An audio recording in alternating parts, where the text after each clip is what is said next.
बाबा साहब भीमराव अंबेडकर के संविधान में इतनी शक्ति है कि एक चाय बेचने वाला देश का प्रधानमंत्री बन सकता है, तो राधिका अम्मा जो है वो पार्लियामेंट क्यों नहीं पहुंच सकती हैं?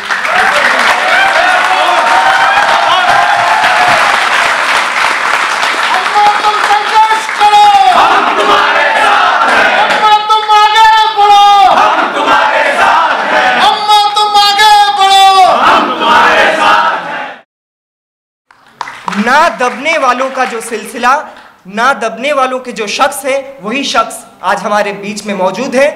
रोहित का, नजीब का और इस देश के तमाम सड़े दबे कुचले जो वॉइसेस हैं, उसका आवाज़ बनते हुए हम सबसे पहले राधिका वेमुला को इस स्टेज में आमंत्रण करना चाहेंगे कि राधिका वेमुला आए और हमारे बीच में बात करें। मोदी मेरे पाठ पढ़ा चूड़ा बाबू की प्रत्येक में जय भीम। अभी जो मोदी के ऊपर जो गाना गाए हैं उस आदमी का मेरा स्पेशल जय Bhim.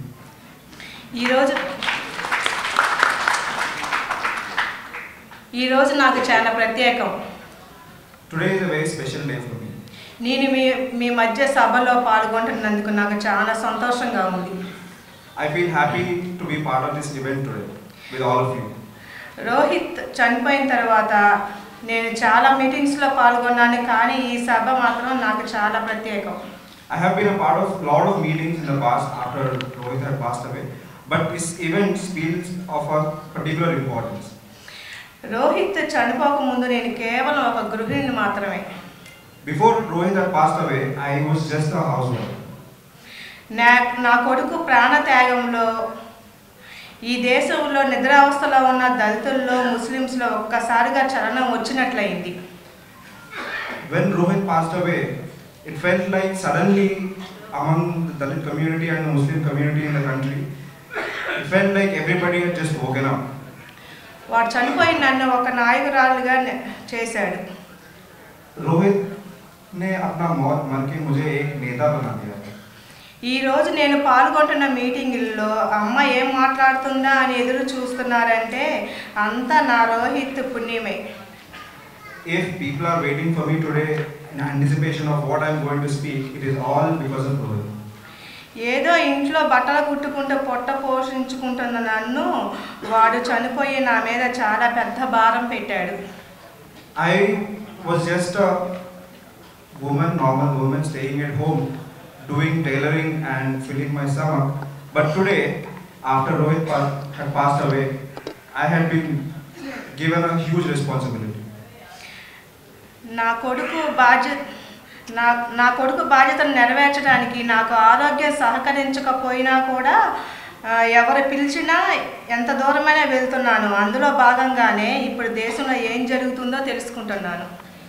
Even though my health has not been well and it has not been permitting me to travel anywhere, I have been going everywhere I can and I have been participating in as many events as possible. And in the same process, I have also been learning about what is going on in this country. ఈ రోజు మనం ఈ దేశంలో ద్వేషం గురించి మాట్లాడుకోవాల్సి రావటం చాలా బాధాకరం. It's very unfortunate that today we have to talk about hate in this country.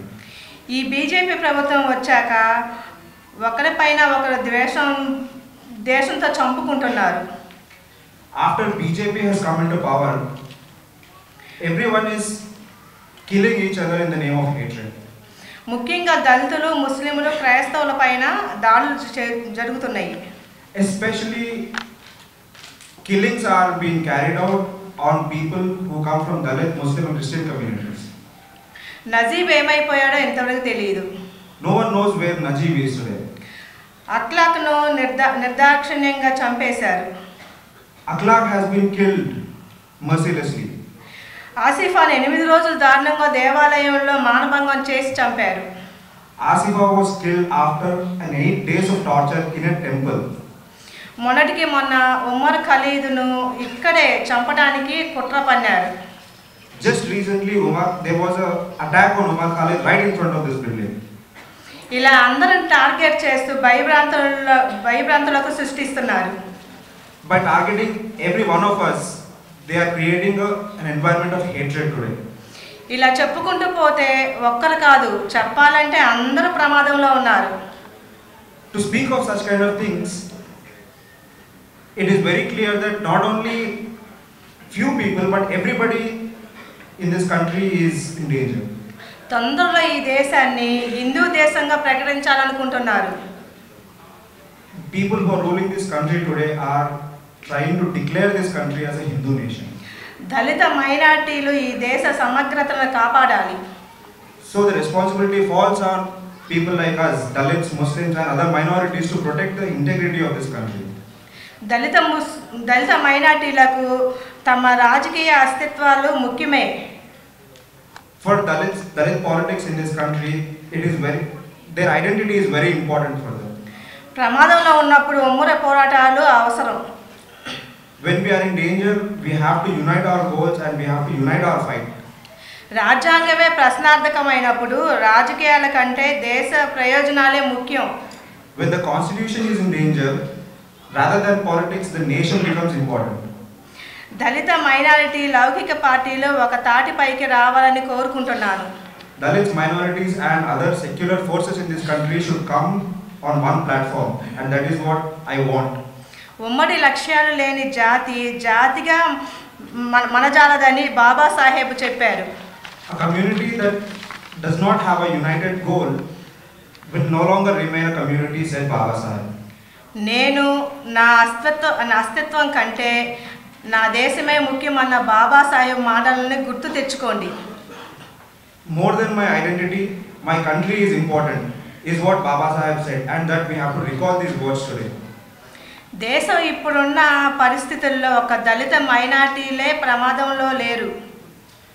In today's conditions, it's not just the Dalits and minorities who are in danger. అందరూ ప్రమాదంలో చిక్కబోతున్నారు. Everybody is going to be in danger in the future. Kalburgi, Gauri లంకేష్లు దళితులు కాదు. Kalburgi and Gauri Lankesh are not Dalits. ఇంకా చెప్పాలంటే వరవర్రావు, నాగేశ్వరరావు కూడా దళితులు కాదు. Even Varavar Rao and Professor Satyanarayana from IFLU, who has been tortured recently by Pune police, even they are not Dalits. దేశ లౌకికత్వాన్ని సమర్థించే ప్రతి ఒక్కరు ప్రమాదంలో ఉన్నారు. Anybody who is questioning injustice today is in danger. అంబేద్కరిస్టులను అర్బన్ నక్సలైట్లు అంటున్నారు. They are calling Ambedkarites as urban Naxalites. అంటే అంబేద్కరిజం మాట్లాడిన రాబోయే రోజుల్లో దేశద్రోహులన్నీ లెక్క కట్టబోతున్నట్లు. Anybody who is an Ambedkarite today is going to be branded as an anti-national tomorrow. చరిత్రను సృష్టించే బాధ్యత విద్యార్థులు చేపట్టకపోతే రాజకీయ నేతలు చరిత్రను ధ్వంసం చేస్తారని ఒక సామాజిక శాస్త్రవేత్త అంటారు. If students don't take up the responsibility of creating history, then politics and politicians are going to destroy the history of this country. విద్యార్థుల పోరాటాలు నియంతృత్వాలను సవాల్ చేసింది.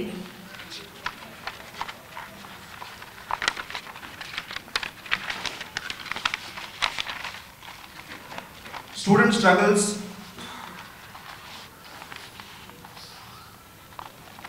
struggles have questioned the monarchical power in this country. బానిసత్వాన్ని అంతమొందించింది. It has abolished slavery. శ్రామికులను దోపిడీ నుంచి కాపాడింది. It has saved the labor from getting exploited. పర్యావరణాన్ని పరిరక్షించింది. Tried to protect environment. మహిళా సాధికారతను పెంపొందించింది. It has worked towards women empowerment. జాతి వివక్షను వ్యతిరేకించింది. It has protested against caste discrimination. యుద్ధాన్ని నిరసించింది మనిషి బాగుండాలని. It has prevented many wars. ఇంకా అనేక విషయాల్లో విద్యార్థులు స్ఫూర్తిదాయకమైన పోరాటాలు చేశారు. Students have taken up inspiring struggles in many other spheres. అటువంటి వాటిల్లో నా బిడ్డ రోహిత్ వేముల, రాహుల్ సోంపల్లి, ప్రశాంత్, జిగ్నేష్ మేవాని, కన్నయ్య కుమార్ మొదలగు వారి పోరాటాలు స్ఫూర్తిదాయకమైనవి. Rahul Sonpimple, my son Rohit Vemula, Rahul Sonpimple, Jignesh Mewani, Umar Khalid and others here, they have all been part of such kind of struggles. ప్రజాస్వామ్యబద్ధంగా ఎన్నికల్లో గెలిచిన ప్రధాని మోడీ నియంతంగా తయారయ్యాడు. Narendra Modi, who has come to power in a democratic country, in a democratic way, has become a monarch today. ప్రజలకు సేవ చేయాల్సిన వాడు అది మర్చిపోయి అధికారంతో నియంతృత్వంగా వ్యవహరిస్తున్నాడు. Instead of serving the people of this country with the power that he has attained, he is behaving like a monarch. నియంతృత్వ పాలన అంతమయ్యే వరకు ప్రతిఘటిస్తాం. We will fight until this kind of monarchical power is destroyed. ప్రజాస్వామిక హక్కులు స్వేచ్ఛను హరిస్తే ఊరుకునేది లేదు. Democratic rights and if the democratic rights and freedom are being curtailed, we are not going to stop. నాకు నచ్చిన ఆహారాన్ని నేను తింటాను, మోడీకి నచ్చిన ఆహారాన్ని తింటే ఇక్కడ ఎవరికి అభ్యంతరం లేదు. I will eat what I like and nobody is questioning Modi ji if he eats whatever he likes. కానీ వారికి నచ్చిన ఆహారాన్ని అందరూ తినాలని బలవంతం చేయడం, కొన్నింటిపై ఆంక్షలు విధించడం సమంజసం కాదు. But to force people to eat whatever he is eating is not a good idea. ప్రజా వ్యతిరేక విధానాలను అవలంబిస్తూ బీజేపీని వచ్చే ఎన్నికల్లో ఓడించాలి. We have to adopt our struggles of resistance and we have to defeat Modi ji in the coming elections. ప్రశ్నను సహించలేని ప్రభుత్వం నేడు కేంద్రంలో ఉంది. Today the government which is in power is not taking any questions from any sections of the society. ఇంతకంటే సిగ్గుచేటు ఈ దేశంలో ఏముంది? And it is a very unfortunate situation that we are not being allowed to question the government. నాణ్యమైన విద్య, ఉపాధి అవకాశాలు, నైపుణ్యంతో కూడిన శిక్ష కావాలని విద్యార్థులు, యువకులు కోరుకుంటున్నారు. Quality education,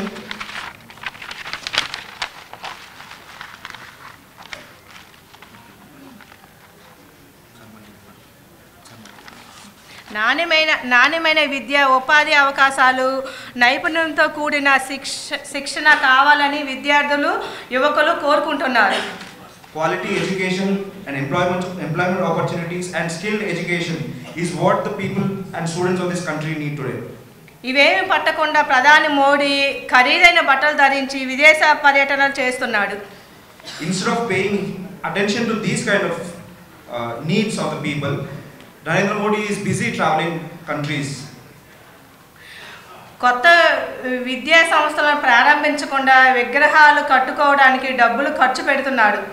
Instead of building new universities and education institutions, he is building statues. ప్రభుత్వ విద్యా రంగాన్ని నిర్వీర్యం చేస్తూ ప్రైవేటు విద్యను ప్రోత్సహిస్తున్నాడు. By destroying public education on the one hand, he is encouraging private education in this country. దేశంలో 40% ఓటర్లు యువత ఉన్నారు.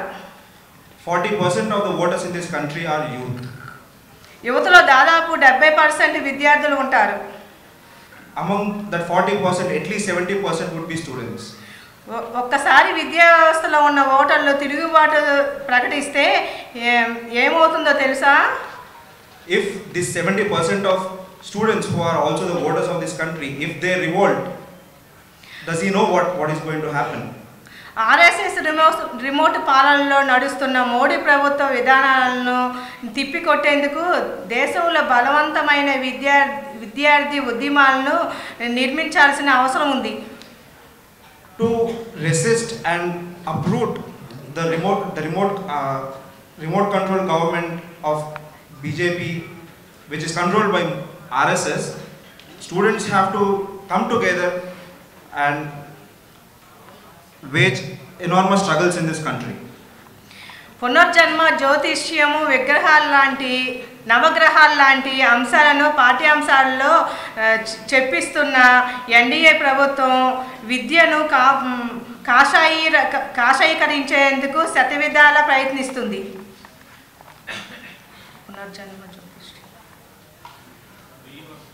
They are trying to saffronize the education by trying to introduce astrology and other Hindu related sciences in the name of science.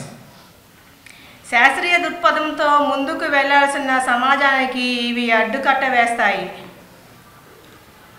A society like ours which needs to progress with the scientific temper, these kind of saffronization techniques are going to be a huge hurdle. BJP RSS అమలు చేస్తున్న ఇలాంటి విధానాలను వ్యతిరేకిస్తున్న విద్యార్థులను జాతి వ్యతిరేకులుగా చిత్రీకరిస్తున్నారు. All the students who are resisting these kind of tactics of the government, they are trying to brand them as anti-nationals. Rohit వీటిపై ఫేస్బుక్లో రాసినందుకే రోహిత్ పై case పెట్టి వారం రోజులు జైల్లో పెట్టారంట. When Rohit has written about these kind of things on Facebook, they have filed a case on him and they have put him in prison for 1 week. కాబట్టి చరిత్ర సృష్టించే బాధ్యత విద్యార్థులు తీసుకొని అందరూ ఏకమయ్యి ఈ రాజకీయాలను శాసించాలి. So students have to come together and take the responsibility of creating history, and they have to dominate the politics in this country. అప్పుడే ఈ నియంత మోడీని ఓడించగలం. Only then that we can defeat this monarchical power of Modi. Modi గురించి 2 మాటలు చెబుతాను. I'll speak 2 words about Modi. వాళ్ళు రాసుకున్న రామాయణంలో సీతని రావణాసురుడు ఎత్తుకెళ్ళేసి ఒక ఒక వనంలో పెట్టేసి అశోక వనంలో పెట్టి ఆమెను భద్రంగా ఉంచాడు. In the Ramayana that they have wrote for themselves, Ravana has apparently kidnapped the Sita and he has put her in Ashok Van, and he has protected her. అక్కడ చుట్టూ ఆడ సైనికుల్ని పెట్టేసి ఆమెను కాపాడుతూ ఉంచి రావణాసురుడు సీతను బతిలాడుకున్నాడు నన్ను పెళ్లి చేసుకొని. He not only protected her, but he ensured that all the people safeguarding her would be women, and he pleaded her with respect to marry him. అట్లాంటి రావణాసురుడు ఆ రోజుల్లో దళితుడు, రాముడు వచ్చేసేమో ఈ క్షత్రియుడు. Now that Ravan, according to them, is a Dalit, but Rama is a Kshatriya. అందుకని ఆ రావణాసురుడు అంత జాగ్రత్తగా ఉంచినా కూడా రావణాసురుడిని చంపేసేసి, అంటే పథకం పన్ని చంపేసేసి ఆ రోజు నుంచి ఈ రోజు వరకు రావణాసురుడు పెద్ద ఫోటోని పెట్టేసి బాంబులు పెట్టి పేల్చేస్తున్నారు. ఎందుకు? సీతను తీసుకెళ్ళి భద్రంగా పెట్టినందుకే రావణాసురుడు ఫోటోని పెద్ద ఎత్తున చేసేసి బాంబులు పెట్టి కాలుస్తున్నారు. I think she means to say that even though Ravan has protected Sita and he has respected her boundaries and he has pleaded her with respect and protected her all the while, Ravan is being treated as an enemy and he is being burnt at many places in the country. Whereas Rama, on the other hand, even though he has assaulted Ravana's sister Surpanakha, he is being hailed as a king. అట్లా భద్రంగా ఉంచేసి బతిలాడుకున్న రావణాసురుడిని ఆ రోజుల్లో క్షత్రియులు, వేపనోళ్ళు వీళ్ళందరూ చంపేసేసి ఈ రోజు వరకు ఆయన్ని బాంబులు పెట్టేసి పేలుస్తున్నారు కదా. ఇప్పుడు ఈ మోడీ ప్రభుత్వంలో చిన్న ఆసిఫాని 8 ఏళ్ల ఆసిఫాని అమ్మవారి గుడిలో 8 రోజులు మొత్తం మంది ఇచ్చేసి మానభంగం చేసి మరి రాళ్ళతో కొట్టి చంపేశారు. మరి ఈ మోడీని ఎంత పెద్ద విగ్రహం చేసి బాంబులతో పేల్చాలి?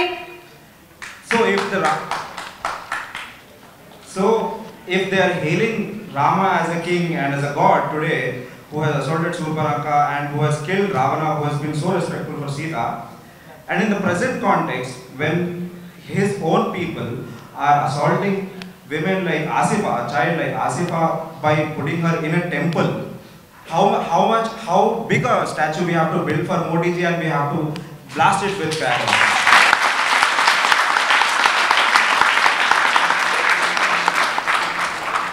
ఈ మీడియా ద్వారా మోడీ గారు మీకు చెబుతున్నాను, గుర్తుంచుకోండి. మునుముందు రోజుల్లో మీ ఫోటో కూడా అంతకంటే ఇంకా డబల్గా పెట్టేసి మిమ్మల్ని కూడా బాంబులు పెట్టి పేల్చే రోజు ఒకటి వస్తుందని గుర్తుంచుకోండి. I want to say one thing to Modi ji through this media. It is that in future, in the near future, we are going to build much more big statues of you, and we are going to blast them in front of this country.